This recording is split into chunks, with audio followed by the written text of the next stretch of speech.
Join me today as we talk about the stuff that's inside the pattern envelope, and we talk about fabrics, and we even cut out our first garment we're going to sew. So stay tuned and see how this all comes together.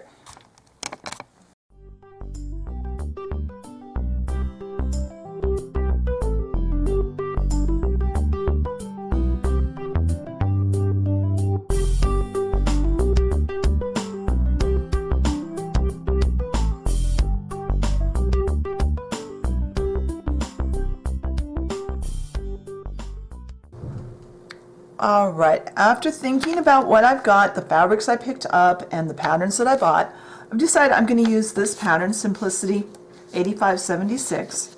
I'm going to start out with garments C and F, which is kind of a long sleeve t-shirt and a pair of knee-length shorts. I thought they'd be fun. This pattern has a couple of features that I think will be a lot of fun. They may not be the easiest pattern to do, but there'll be a fun pattern to do, and I think there's some tips I can give you that'll make it easier for you to do. So let's talk about what's inside this envelope. When you pull out the contents of the envelope, you'll find two things. You'll find instruction sheets, you'll find pattern sheets. So let's put the pattern off to the side and let's look at the instructions first. So we'll start out, every sheet will tell you that it's Simplicity 8576. Every piece of paper in this envelope is going to have that information on it. I'll show you on the patterns, it'll even show you that. The next thing we've got here are line drawings of the fronts and the backs of all the pieces in this pattern. That way you can see what you're getting into. You can see exactly what you need to do, what you want to do, and what they look like before you start. Bottom below there are line drawings of all the pattern pieces. Remember last week when I showed you on the pattern envelope, it said there were 19 pieces? Here are those 19 pieces. That's what they look like. Those 19 pieces are all here. But here you get a look at what they are, and it tells you what they are right there. It makes it a lot easy. It makes it really easy to find your pieces. Next, there are some just general directions about cutting out fabric and laying out your pattern on your fabric.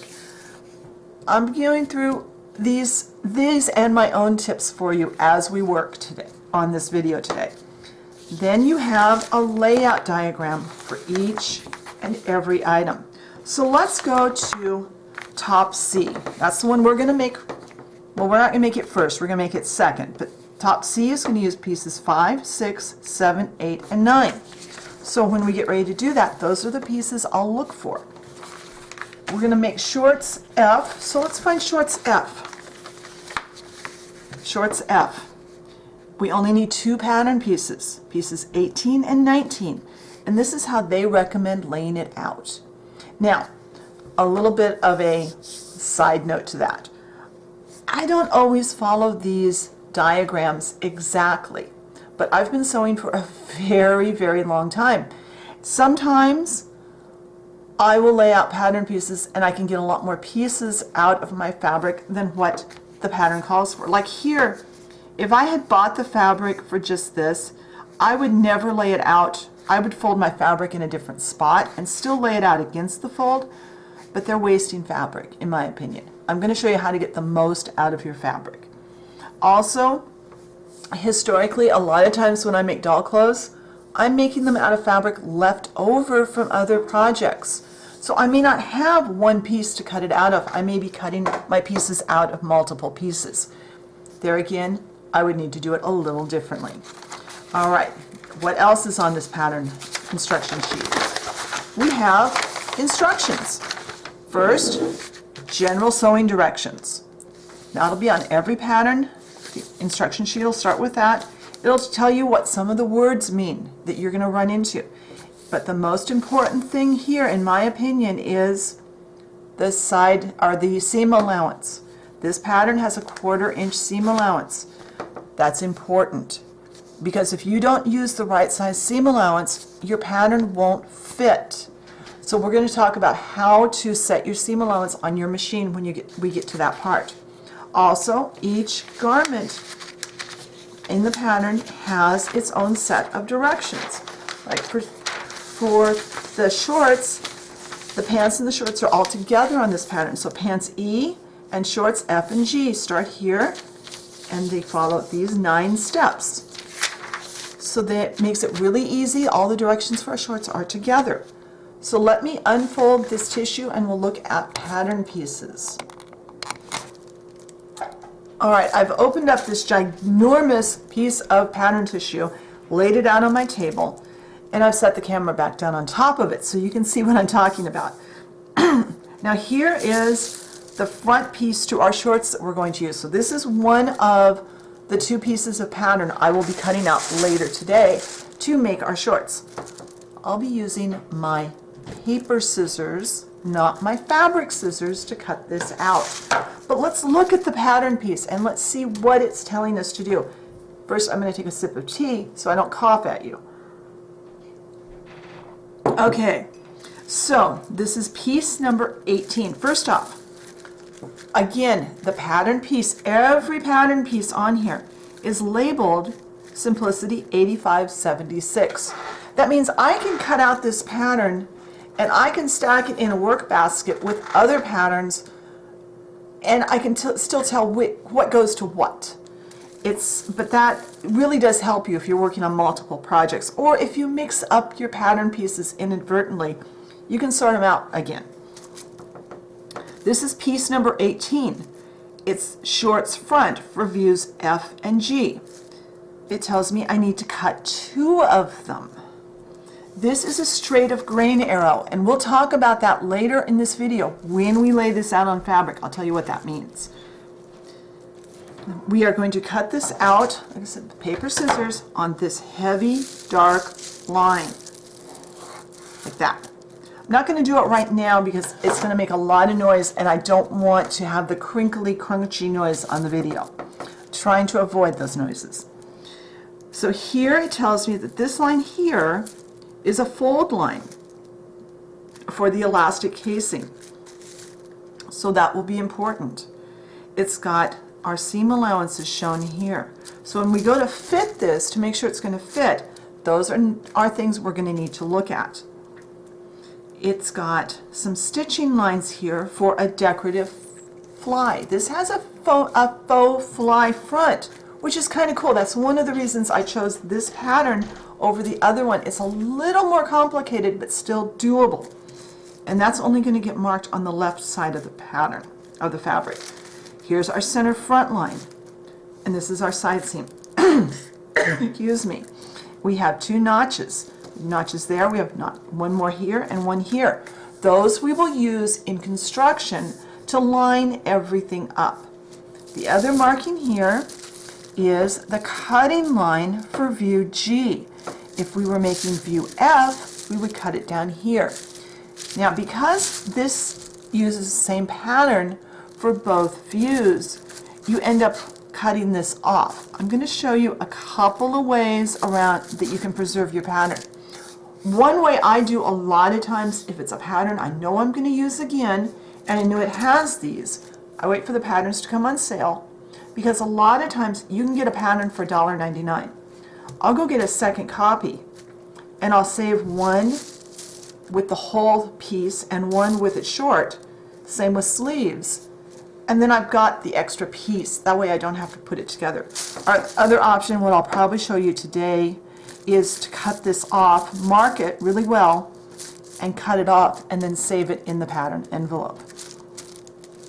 So when we go to cut out our fabric, I'll show you more about the markings. Let me pause the camera, and we're going to look at some fabric now.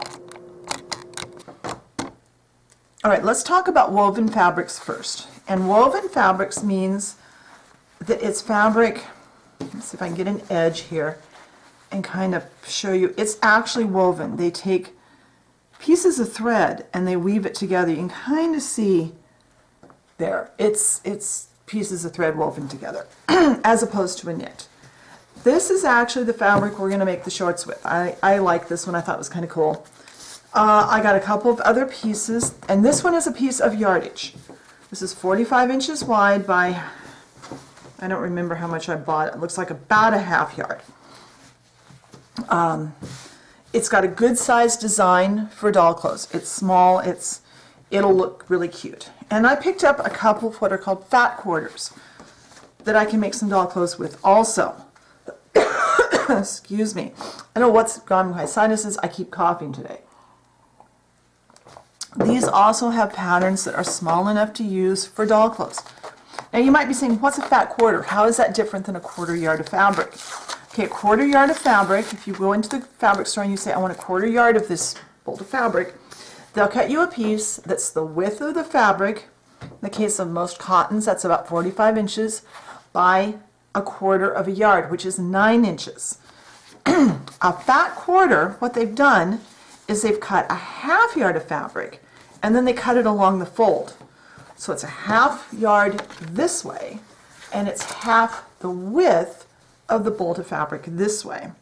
It's a little different configuration, but I love fat quarters for doll clothes unless it's a doll dress with a really full skirt.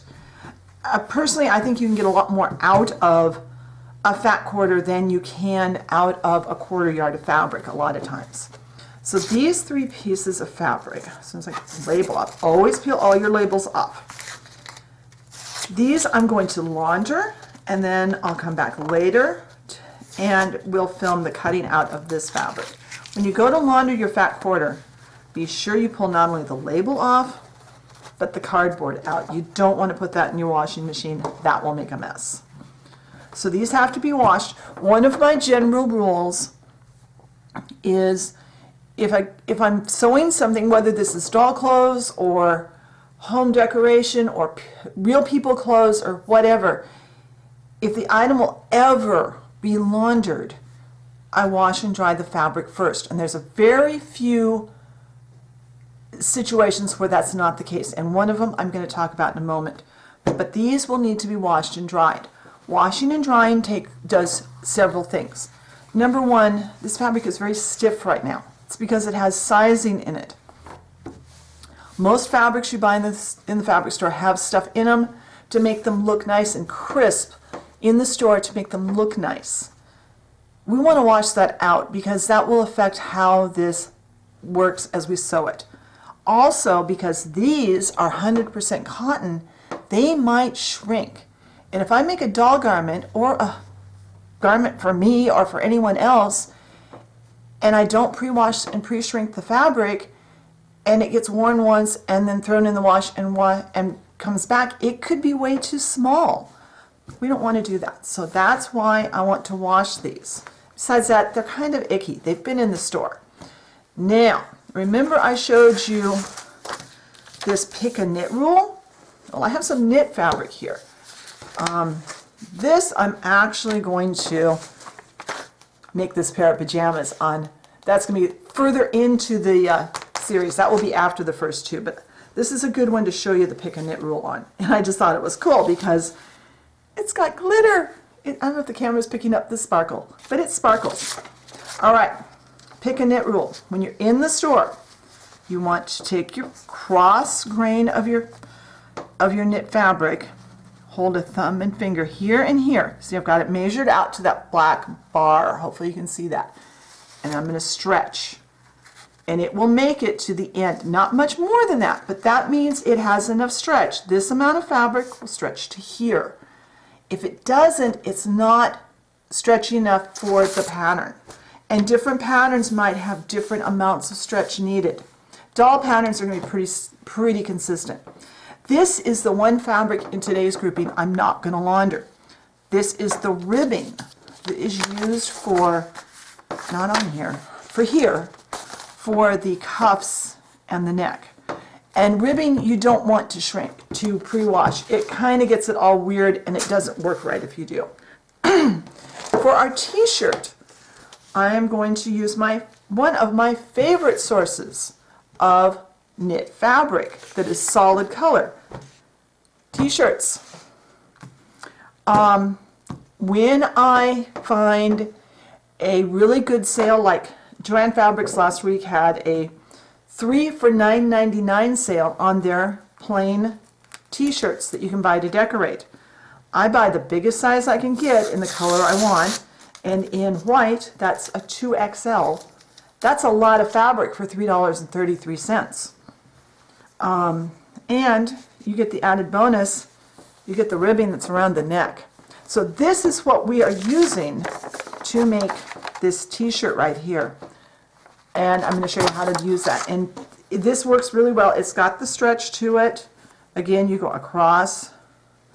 And I've used tons of these shirts. So that's going to get washed with everything else. Now, some fabric you don't want to use. You'll notice one thing in common, all these have, the designs are small. One of the mistakes I see, because I currently and have for a couple of years worked in a fabric store, people will buy fabric with a huge design on it, like this, and say, I'm going to make doll clothes.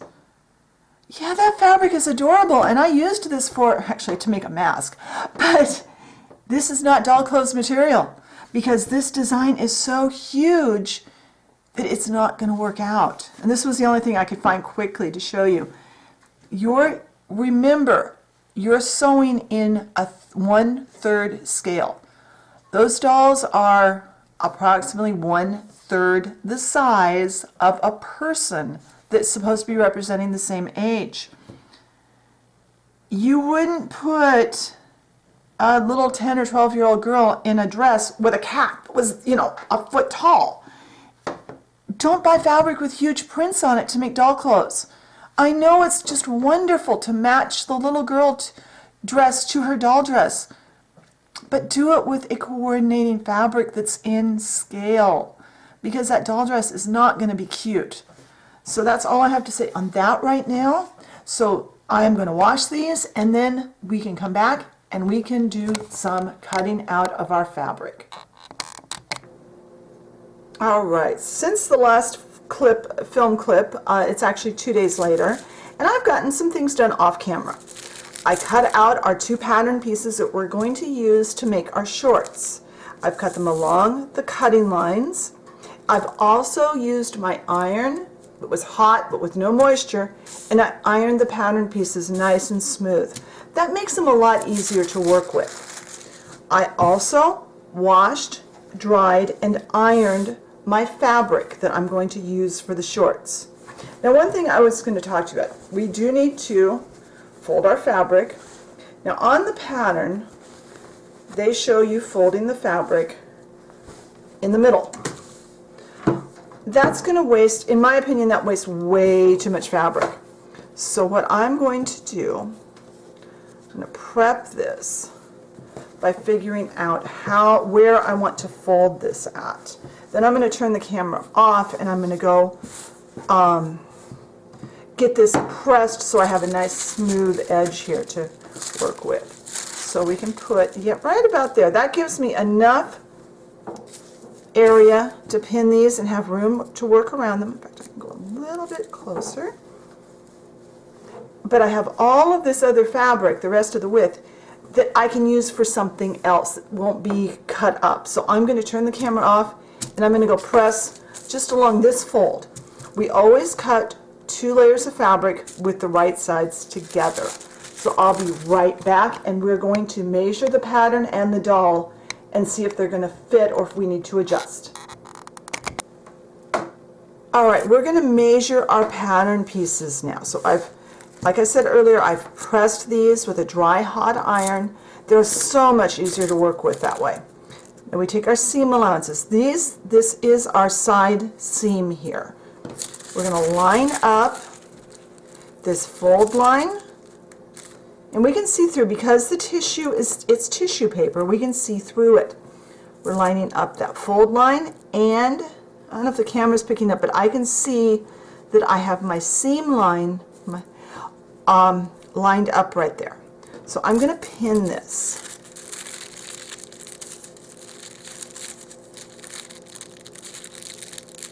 And then I'm going to measure from the center back to the center front. Don't worry about this part. Look for where it says center front, which is right here. I'm going to measure from the seam across. And sometimes you'll have to kind of rotate your tape measure. And this is just over 6.5, about 6 5/8 of an inch. So 6 5/8 of an inch, because this is only one side, we can do this, and that means we have about just over about a 13.25 inch allowance here to go around. And it has elastic, so we want it to be bigger than our doll's waist. So I'm going to raise up the doll's dress. Poor Chelsea, she's sitting here with her dress raised up around her armpits here. All right, and her waist is 11 inches, so it's big enough. It'll be fine. That's the only measurement we're going to make today. What I'm going to do then is I'm going to cut this out. I'll show you how that works, and we're going to make it by the pattern. So today we'll cut the pattern out. Next week we'll start sewing. So, excuse me, let me get my fabric up. Now, I bought more fabric than what the pattern called for because I want to use this on a couple of other projects. So the pattern tells us for F, and I'm kind of following it. These have them side by side there, next to the fold. So here on the pattern, it won't matter on this piece, but the fold is right there, and they've got 2 pieces of fabric, 2 layers, and that's what we have here. I just moved the fold to a better location. Now, we're going to pin this, and then we're going to check that we are straight. When I folded this, I was very careful to get the fabric folded with the grain. It's folded nice and straight. We don't want to have it folded all weird and out of not straight of grain. The straight of grain is how the threads run. So I made sure that I had this folded really nicely. Now I'm going to measure. I'm at 2.5 inches at the top of that arrow, and oh, I'm a little off. Let's do this again. Let's get that straight. We want to line that arrow up. Okay, that's 2 5/8 and 2 5/8. Now it's straight. And use enough pins that your pattern doesn't move on you.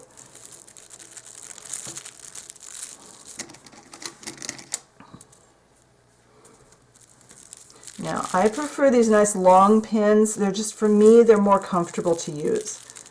Try not to poke yourself. Then I'm going to take the second pattern piece. I'm going to put it right here. I am going to make sure that I've got the top and the bottom the same. It doesn't matter on this fabric, but some fabrics it will. So let's double check that we have the same distance. And once you've been sewing for a while, you won't need to be as careful about measuring where your arrow is. But I want to teach you to do that when especially when you're first starting out. There. That way you'll have better success. Because if this isn't cut, if a pattern is meant to be straight, what's called straight of grain, if it's meant to be cut that way, it won't hang right, and it might stretch out if it's cut crooked. So that's why it's important to cut it with the way it's supposed to be, the direction it's supposed to be. Now it could be cut this way too. We could have had those arrows going this way. And sometimes with some fabrics I do that because the design on the fabric might look better that way. All right, now I'm going to have to turn this so that I can cut it out. Cutting it out and having it so I can see and you can see might be a little challenging. So I cut right along there. Now I'm going to cut this loose. I'm wasting a little fabric that way, but not a whole lot. Make sure you're cutting both layers of fabric. I'm going to cut just a little ways past there so I can turn neatly and go up. All right, now it's free of the major piece of fabric. Now I'm just working with these 2 small pieces. I'm going to cut it this way.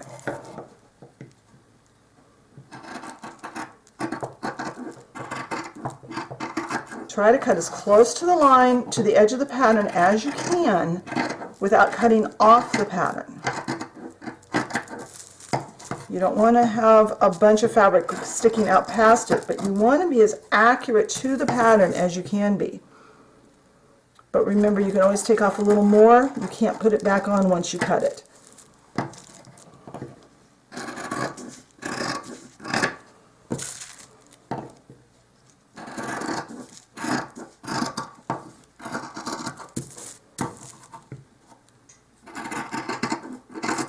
Now, let's cut out the other one, and then we're going to cut the notches. I like to cut the notches while I got my scissors out. And because this is going to be a little bit more difficult to cut, I'm going to cut that part last.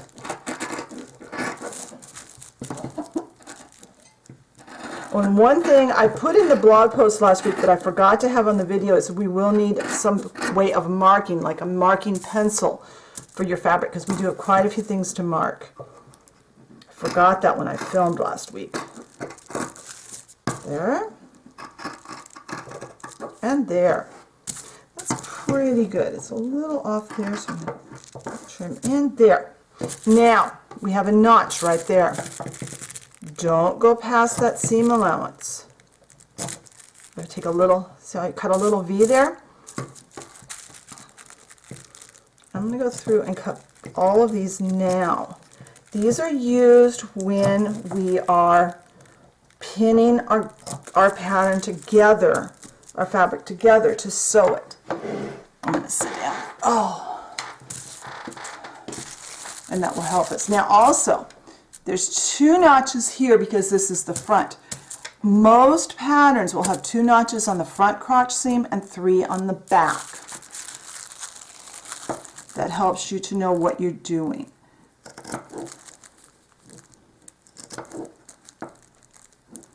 Now, sometimes I just cut a line in there, but when you're first starting out, it's a good idea to cut the notch. They're easier to find that way. Make sure you cut them free. It's not quite. Well, like I said, you need to cut them, but not cut. It's a little harder with the 1/4 inch seam on, like, people clothes. Usually the seam allowance is wider, so it's a little easier to cut your notches without cutting into the fabric. But those are kind of your roadmap to make sure that everything is ready. So that's all there is to cutting it out. Next week we are going to start sewing this. So I'll show you, next week I'll show you the parts of the sewing machine, and we'll make some seams first on some scraps of fabric to make sure that our seam allowance is right and our tension is right and all that stuff, and then we'll go on to sewing our shorts together. I'll talk to you later. Bye.